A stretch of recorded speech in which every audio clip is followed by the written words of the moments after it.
जय श्री कृष्णा। आप सभी का दिन शुभ हो। कान्हा जी की कृपा आप सभी पर सदा सर्वदा बनी रहे। आज आप सुनेंगे कार्तिक मास महात्म्य में अध्याय। आज के अध्याय में आप सब सुनेंगे भगवत पूजन, दीपदान, यम तर्पण, दीपावली, गोवर्धन पूजा और यम द्वितीया के दिन करने योग्य कृत्यों का संपूर्ण वर्णन। महादेव जी कहते हैं, जो प्रतिदिन मालती से भगवान गरुड़ ध्वज का पूजन करता है, वह जन्म के दुखों और बुढ़ापे के रोगों से छुटकारा पाकर मुक्त हो जाता है।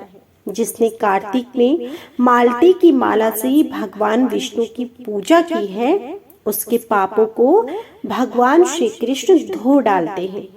चंदन, कपूर, अर्गजा, केसर, केवड़ा और दीपदान भगवान केशव को सदा ही प्रिय है।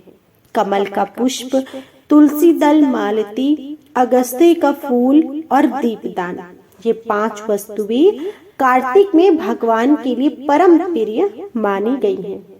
कार्तिकेय केवड़े के फूलों से भगवान ऋषिकेश का पूजन करके मनुष्य उनकी परम एवं कल्याणमय धाम को प्राप्त होता है।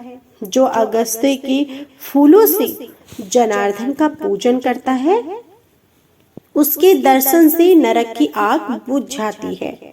जैसे कौस्तुभ मणि और वनमाला से भगवान को प्रसन्नता होती है, उसी प्रकार कार्तिक में तुलसी दल से वे अधिक संतुष्ट होते हैं। कार्तिकेय, अब कार्तिक में दिए जाने वाले दीप का महात्म्य सुनो।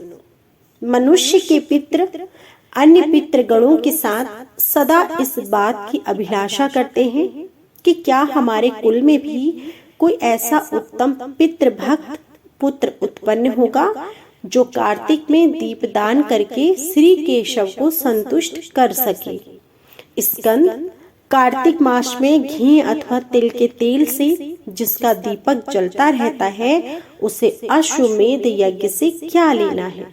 जिसने कार्तिक में भगवान केशव के समक्ष दीप दान किया है, उसने संपूर्ण यज्ञों का अनुष्ठान कर लिया और समस्त तीर्थों में गोता लगा लिया। बेटा, विशेषतः कृष्ण पक्ष में 5 दिन बड़े पवित्र हैं। कार्तिक कृष्ण से कार्तिक शुक्ल तक उनमें से जो कुछ भी दान किया जाता है, वह सब अक्षय एवं संपूर्ण कामनाओं को पूर्ण करने वाला होता है। लीलावती वैश्या दूसरे के रखे हुए दीप को ही जलाकर शुद्ध और अक्षय स्वर्ग को चली गई। इसलिए रात्रि में सूर्य अस्त हो जाने पर घर में, गौशाला में, देव वृक्ष के नीचे तथा मंदिरों में दीपक जलाकर रखना चाहिए। देवताओं की मंदिरों में, शमशानों में, नदियों के तट पर भी अपने कल्याण के लिए घृत आदि से 5 दिनों तक दीपक जलाने चाहिए। ऐसा करने से जिनके श्राद्ध और तर्पण नहीं हुए हैं, वे पापी पितर भी दीपदान के पुण्य से परम मोक्ष को प्राप्त हो जाते हैं। भगवान श्री कृष्ण कहते हैं, भामिनी, कार्तिक के कृष्ण पक्ष की त्रयोदशी को घर से बाहर यमराज के लिए दीप देना चाहिए। इससे दुर्मृत्यु का नाश होता है। दीप देते समय इस प्रकार कहना चाहिए, मृत्यु पाशधारी काल और अपनी पत्नी के साथ सूर्य नंदन यमराज त्रयोदशी को दीप देने से प्रसन्न हो। कार्तिक कृष्ण चतुर्दशी को चंद्रोदय के समय नरक से डरने वाले मनुष्यों को अवश्य स्नान करना चाहिए। जो चतुर्दशी को प्रातः काल स्नान करता है, उसे यमलोक का दर्शन नहीं करना पड़ता। अपामार्ग, तुम्बी, प्रपुन्नात और कटफल, इनको स्नान के बीच में मस्तक पर घुमाना चाहिए। इससे नरक के भय का नाश होता है। उस समय इस प्रकार प्रार्थना करें, हे अपामार्ग, मैं हराई के ढेले, कांटे और पत्तों सहित तुम्हें बार बार मस्तक पर घुमा रहा हूँ, मेरे पाप हर लो। और यह कहकर अपामार्ग और चकवड़ को मस्तक पर घुमाएं। तत्पश्चात यमराज के नामों का उच्चारण करके तर्पण करें। वे नाम मात्र इस प्रकार हैं, यमाय नमः, धर्मराजाय नमः, मृत्युवे नमः, अंतकाय नमः। वैवस्वाय नमः, कालाय नमः, सर्वभूताक्षाय नमः, औदुम्बराय नमः, दधनाय नमः, नीलाय नमः, परमेष्टिनी नमः, वक्रोदराय चित्राय नमः, चित्रगुप्ताय नमः। देवताओं का पूजन करके दीपदान करना चाहिए। इसके बाद रात्रि के आरंभ में भिन्न भिन्न स्थानों पर मनोहर दीप देने चाहिए। ब्रह्मा, विष्णु और भगवान शिव आदि के मंदिरों में, गुप्त ग्रहों में, देव वृक्षों के नीचे, सभा भवन में, नदियों के किनारे, चारदीवारी पर, बगीचे में, बावली के तट पर, गली कूचों में, गृह उद्यान में तथा एकांत अक्षशालाओं एवं गजशालाओं में भी दीप जलाने चाहिए।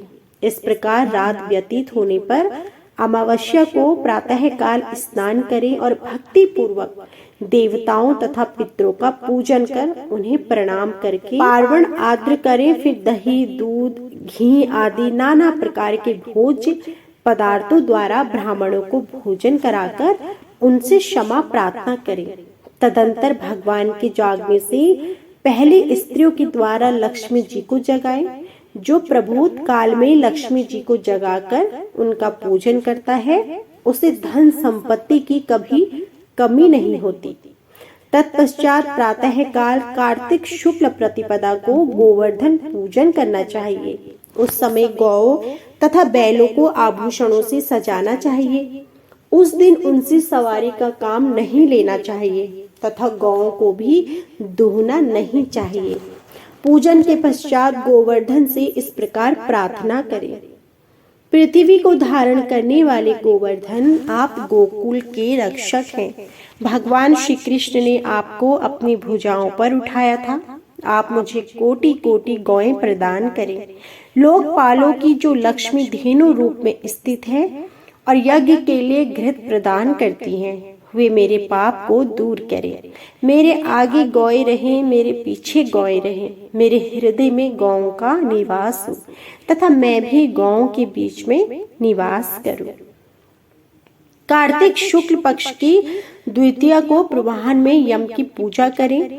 यमुना में स्नान करके मनुष्य यम लोक को नहीं देखता। कार्तिक शुक्ल द्वितीया को पूर्व काल में यमुना ने यमराज को अपने घर पर सत्कार पूर्वक भोजन कराया था। उस दिन नारक की जीवों को यातना से छुटकारा मिला और उन्हें तृप्त किया गया। वे पाप मुक्त होकर सब बंधनों से छुटकारा पा गए और सब के सब यहाँ अपनी इच्छा के अनुसार संतोष पूर्वक रहे।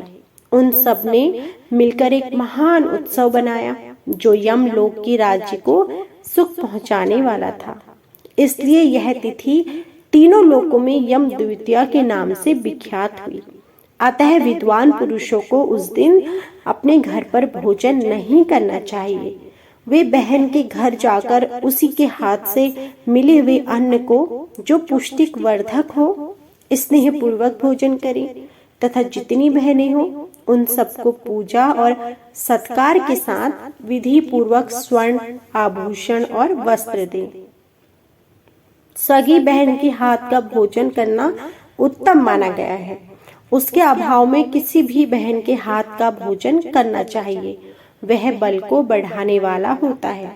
जो लोग उस दिन सुवासिनी बहनों को वस्त्र दान आदि से संतुष्ट करते हैं उन्हें 1 साल तक अपने शत्रु का भय नहीं रहता है। यह प्रसंग धन, यश, आयु, धर्म, काम एवं अर्थ की सिद्धि करने वाला है। तो यह था आज का संपूर्ण अध्याय। इससे आगे का अध्याय आप हमारी अगली वीडियो में जरूर सुनिएगा। आज का अध्याय पसंद आया हो तो प्लीज वीडियो को लाइक कीजिएगा। कमेंट बॉक्स में जय श्री हरि जरूर लिखिएगा। जय श्री हरि।